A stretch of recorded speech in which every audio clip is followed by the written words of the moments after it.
जी, तो हम ये कहे के चाहतनी कि जोन भी युवा जो नया बाल हो कि फिल्म लाइन में जाए के बा चाहे थिएटर में जाए के बा, तो ओकरे खातिर पढ़ल बहुत जरूरी बा। जैसे डॉक्टर इंजीनियर बने खातिर पढ़ाई करे के जरूरत पड़ेला, वही तरी की ई नइखे कि एगो भटकाव कि ना भाई हम तो जन्मजात एक्टर बनी या हम तो जाके एकदम मचा देम गर्दा उड़ा देम, तो तरी ना होला।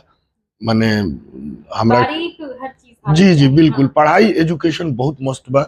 एजुकेशने बावे जो जिंदगी में सब कुछ बदली रहा। हमार भी एजुकेशने बदलस।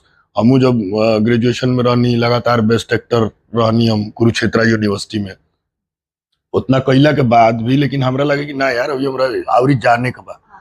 और समझे के बा, एकरा तह में जाए के बा। लिटरेचर बहुत जरूरी बा। अगर आप थिएटर में या फिल्म में तो रुआ कहानी पढ़ी, नॉवल पढ़ी, आप कविता